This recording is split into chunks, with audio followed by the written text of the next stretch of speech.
اولاد کے درمیان بھی انصاف کرو، کیونکہ شریعت کا یہ اصول ہے، شریعت کا یہ قانون ہے۔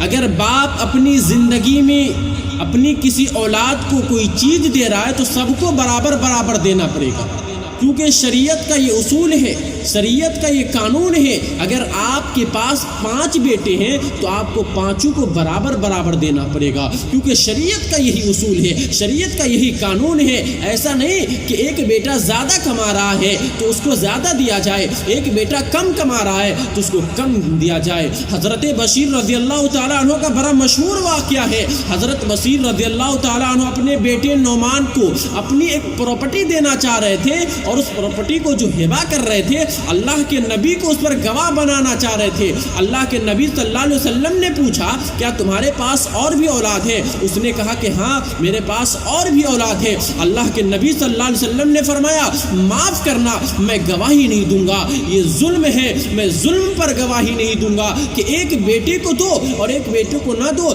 یہ ظلم ہے کہ ایک بیٹی کو دو اور ایک بیٹے کو نہ دو۔ اور آج ہمارے یہاں یہ بڑی عام بات ہے، آج مسجد کے ممبروں سے اگر والدین کے حقوق پر تقریر ہونی چاہیے تو اولاد کے ساتھ انصاف پر بھی تقریر ہونی چاہیے۔ شریعت ہمیں یہ بھی سکھاتی ہے، شریعت ہمیں یہ بھی تعلیم دیتی ہے کہ اولاد اپنے والدین کے ساتھ بدتمیزی نہ کرے، اولاد اپنے والدین کا حق ادا کرے۔ تو شریعت ہمیں یہ بھی سکھاتی ہے، شریعت ہمیں یہ بھی تعلیم دیتی ہے کہ اگر اولاد اگر نافرمان ہو تب بھی، اولاد اگر غلط کام کر رہی ہو تب بھی والدین کو یہ حق نہیں پہنچتا کہ اپنی اس اولاد کو اپنی پراپرٹی اور جائیداد سے محروم کر دے۔ یہ اولاد کو، والدین کو حق نہیں ہے کہ اپنی اس اولاد کو اپنی اس پراپرٹی اور جائیداد سے محروم کر دے۔